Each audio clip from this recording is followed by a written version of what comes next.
Kia ora te iwi, haere ake nei I te Karere, ko puta te kōrero I a Mariameno Kapa-Kingi, ka uru tana pāti hō a te tai tokerau pāti ki te kōwhiringa pōti o te motu, 2021.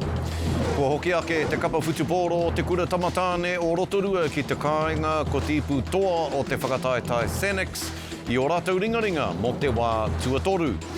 Ka tū he kapa tuarua o te Poho o Hinekahukura ki te whakataetai ārohe o tāmaki makaurau ai Anei rangi whakatānei mo te wā tuatahi. Ko ngā rau o Hinekahukura te ingoa.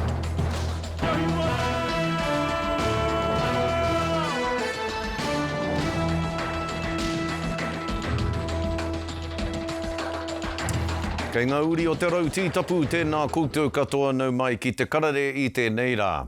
E tangi hia ana tētahi o ngā rangatira whakahirahira o te arawa waka a tāku te Ken Cameron Kennedy.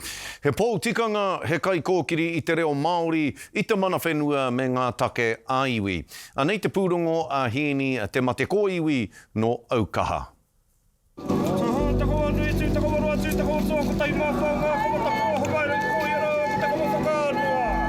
Kararanga tōhau I te muri, kararanga tōhau I te tonga. In council rooms, on marae decks, in classrooms and in clinics. His presence offered balance, perspective and acquired confidence that those who sought his counsel were heard, valued and respected.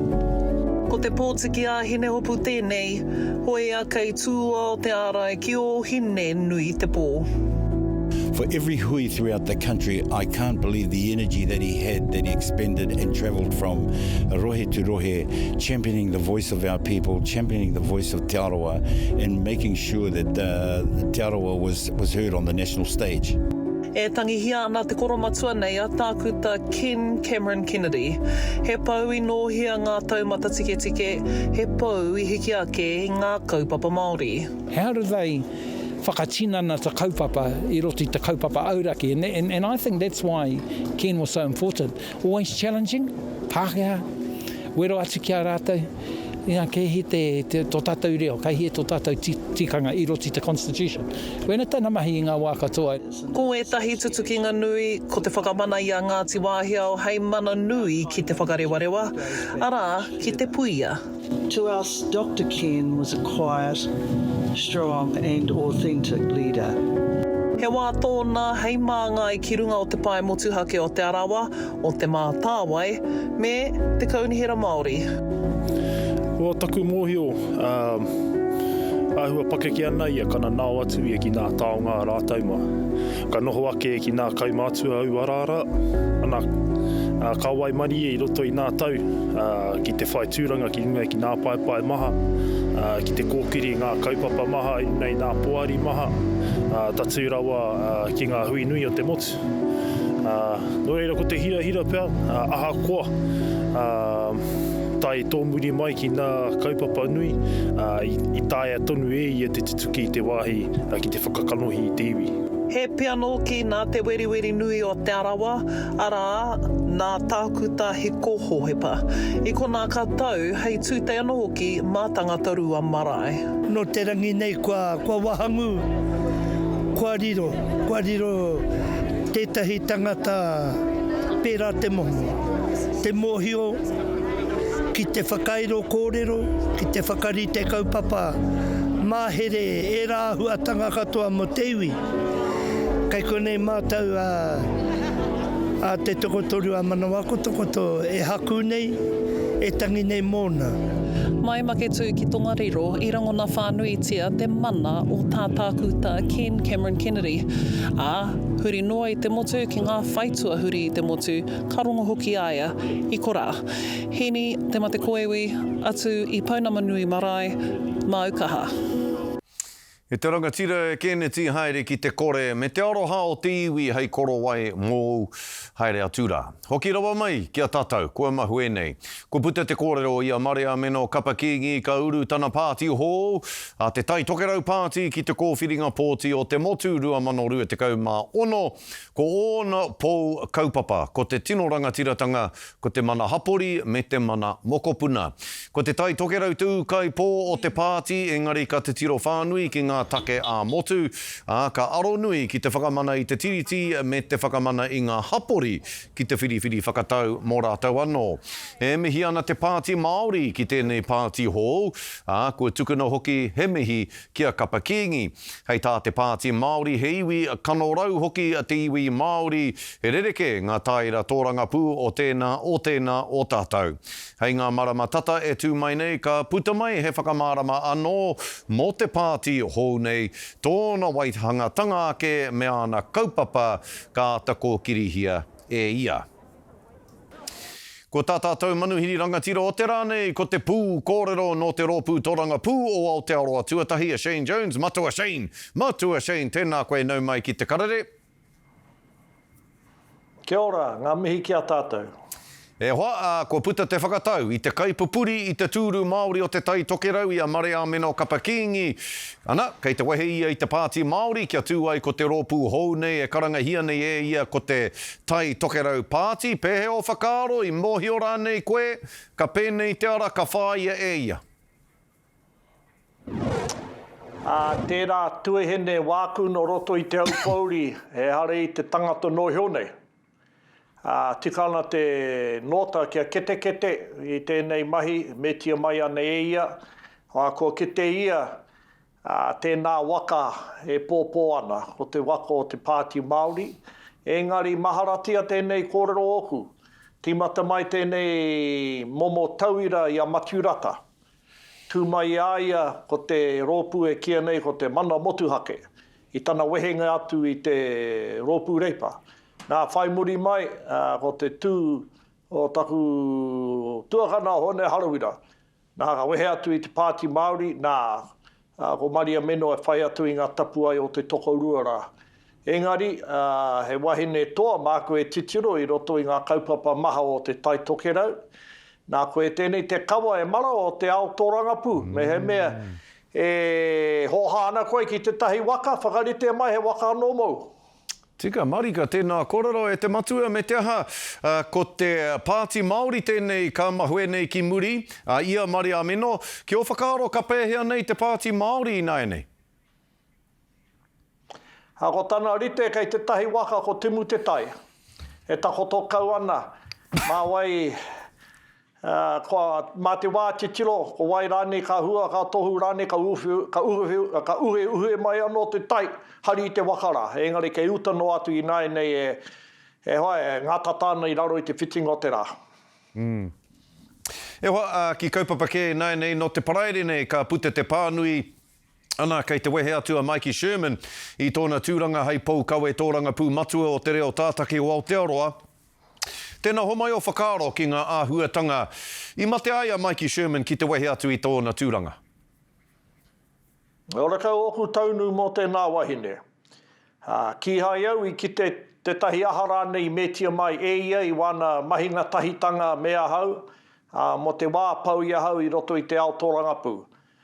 Mo wera atu o ana kai tātā, mā rātou anō o rātou whakaaro e kōrero, engari ko tāku ki te ao Māori, tirohia te tūranga me te teitei i whiwhi ai ia, nā me a te titiro e tātou he a te take e ona i whakatakangi ai.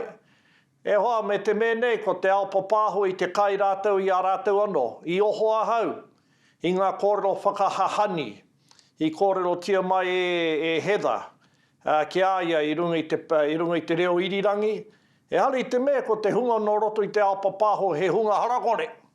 Tō rātou rite kei etahi o mātou ko ngā kai tōrangapū.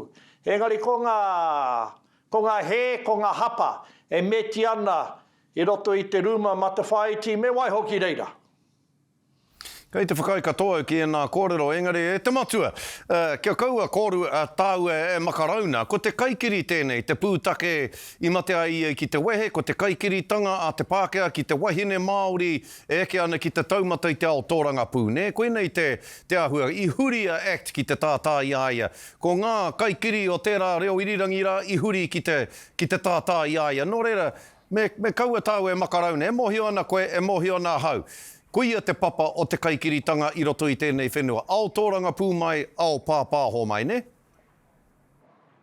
Horakau au e whakae ana, horakau ahau e rata ana ki te kupu i maringi mai, i makere mai i a rewi me ona ngutu mo te taha ki te Party Act.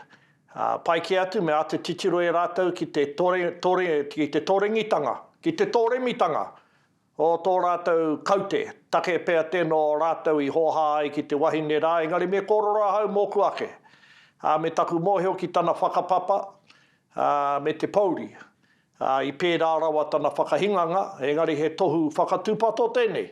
Ki ngā tāngata pēnei a mātou, ko te kupu e makere mai ana i te māngai, koe kupu Poho i etahi wā. Kei pō he koe e kore tērā kupu ka tanguhia hei raupatu i a koe a te wā. Tika marika tēnā kōrero, tēnei au nei nera e te matue, he wāia tā tēnā, hei hopu i o mahi, hei hopu i o kōrero, tika ana kia rere tēnā whakatūpato. I te hunga tautohi tō pēnā i a koe, ka mihi te ngākau kia koe te matue, Shane Jones o Aotearoa tuatahi, e nei kōrero katoa kua puta mai nei i a koe, he kahurangi, no reira mihi ana kia koe, tēnā koe. Kia ora. Kāti, e te iwi hei muri ake ngā whakatairanga ko hoki ake te kapa whutupōro o te kura tamatāne o Rotorua ki te kāinga ko te ipu toa o te whakataitai Seneksi o rātou ringaringa mo te wā tuatoru ke mautonu mai kia te karere e whai ake nei ko te roa ngātu.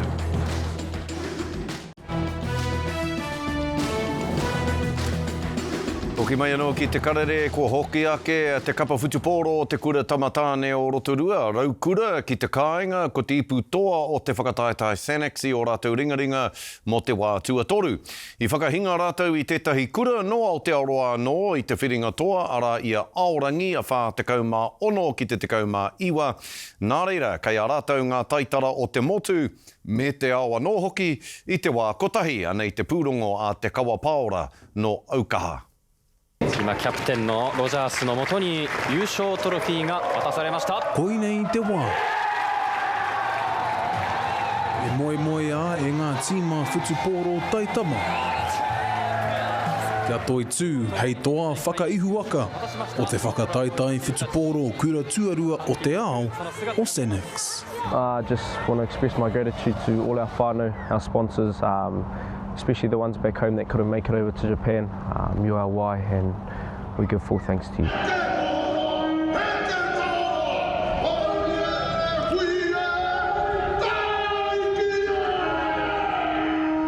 Ka kawea e te tīma nei I te taonga o te ao, mai I hapani ki te kāinga. It was a good feeling. All our whānau were waiting for us, and obviously this big ceremony here today, we're really grateful.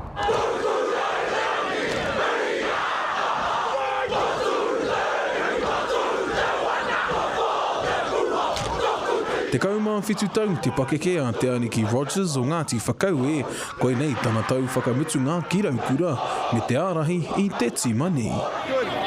さあ今度は一転してロトルアのアタック持ち出してどうでしょうか置いたか置きました Captain I think leading up to the games was quite hard, adapting to the new style of rugby Japanese played. We played 3 games against the top teams over there, and it was real hard, but it was also good. You know, taking a step backwards, having a good look at ourselves in the mirror and thinking where we are as a team, knowing that we could do better, knowing that, you know, refining those little details, and yeah, just ultimately putting a good performance out.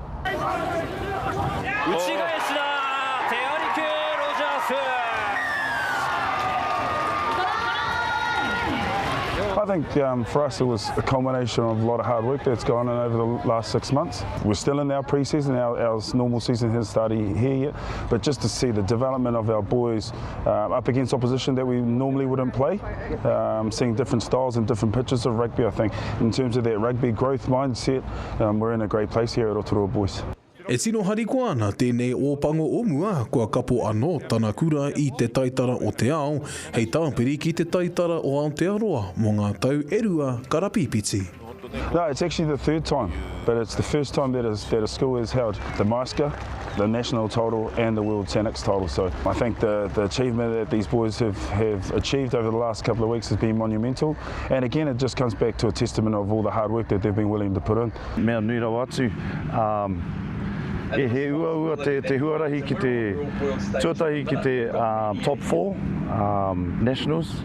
And ki te eke, ki tērā taumata, ka haere koe ki Senex, and i tēnei tau, ngā tīma hapani, e tino pai. Reira, kua piki te taumata o ngā kēmu ki reira, tino pai, tino ua. E tokorua ngā tīma o Aotearoa i tai atu ki tēnei whakataitai whutuporo o te ao o Senex. Koinei ko te tainga tua whā o Raukura, koinei hoki tō rātau toanga tuatoru. Pai te wairua, i te hokinga mai, te mea nui, te kaua mai i tērā taitara ki te kura, mōku ake ko te mea nui, te hoki mai, ki te whānau, ki te whakanui, te whānau i ngā tama, tērā momo aruatanga. Engari, wairua pai. そしてここでノーサイドのホイッスル。それと同時に歓喜に沸くロトルアボーイズの選手たち。Yeah, it's exciting really. I think just for the focus now for us as a collective and as a team is the next 2 pre-season games, obviously finishing on a high and then obviously play now probably one of our biggest rivals, Tauranga Boys College over the hill. So just making sure that we're getting those little moments right, those little details, and yeah. Just the way that the boys held themselves. We played against 3 Japanese teams leading into the final. You know, there's different styles, different looks in terms of the way that they play. So the boys had to really adapt. Kei te taumata o te ao, te whutuporo o Raukura, nā e nei tama ka huri te aroaro i nā e nei ki Aotearoa nei ki ngā whakataitai Super 8 me te mana konui. Nā te tokomaho ngā tāngata i tai atu ki ngā hui a te kapahaka o te poho o Hinekahukura i ngā wiki nei. Ka tū he kapa tuarua ko ngā rau o Hinekahukura te ingoa. Ka tū tēnei kapa tuarua nei ki te whakataitai arohe o Tāmaki Makaurau, Anei rangi whakatānei mo te wā tuatahi. Hakoa ka tū motu hake rātau i te kapa matua i a te poho, ka whai tonu rātau i ngā whakaakoranga a Kahurangi, June Mariu.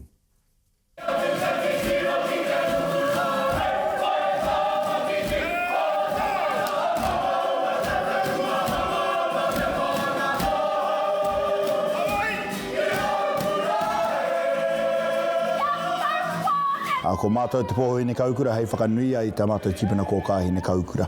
Whakaingoa tia i tā mātou kapa i mui i tāna matenga, i mateia, mātou tāna waha, i roto i tēnei ho.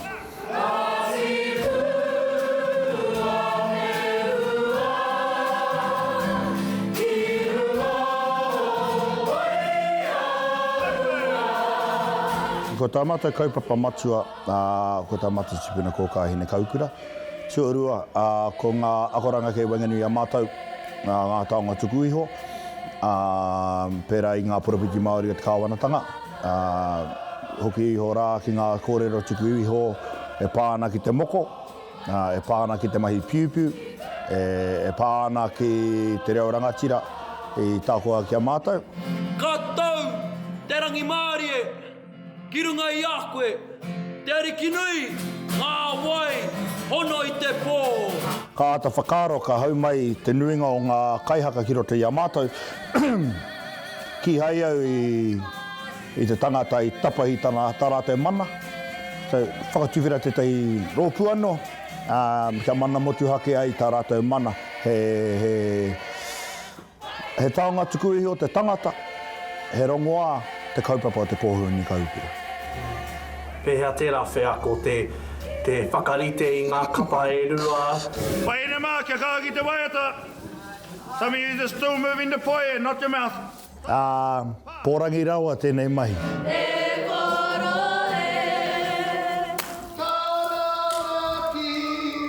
Taranaki, bang. Okay, chest. Engari, tipu ake o wau ki roto i tai rāwhiti. Te nuinga o ku kuia, e kōrero na, ka we ata whakaaro, mai e mai. Hei koina ge taku mahi me oku ohu, hoa ohu, kia whai whakaaro mo ngā tāngata. E runga i ngā kōrero o Auntie June, mana ki tētahi e whakaaro pai ki ngā tāngata katoa.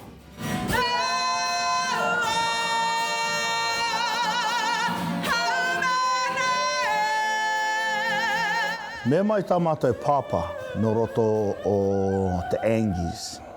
We want to showcase haka excellence here in Tāmaki. Me pēhea tātou e showcase the excellence o te ao haka.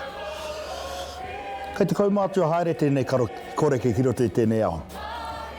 So, i runga i tēnā ka tā koha oku pukinga ki ngā hunga rangatahi, ngā hunga pakeke, ngā hunga e hia kai ana ki roto ki wenei pukinga.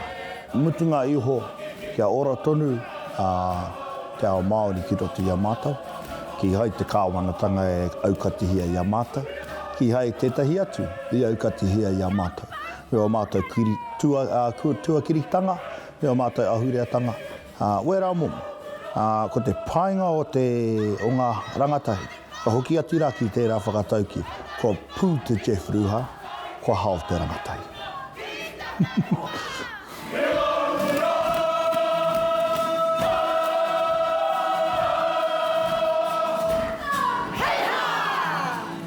Ka pū te Jeff Ruha, he mātarawa mō tēnā kōrero e te rangatira. Jeff, e mihi ana kia koutou katoa, te poho me te rau o Hinekahukura. Ka ti āmuri ake i ngā whakatairanga, ka tirohi ake e hakoia pū ngā kōrero mō te Huarere. Kei mua i a tātou, kia mau tonu mai kia te Karere.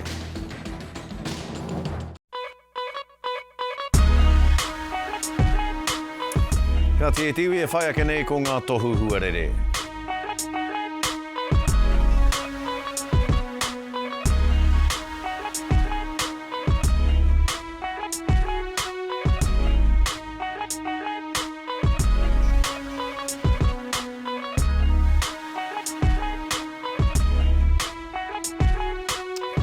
Rōrere, kare mahuri no i te motu, e mihi ana ki a koutou, koe nā tātou ko hinga kōrero i tēnei rā, tūro parea tūro, Hawaiki.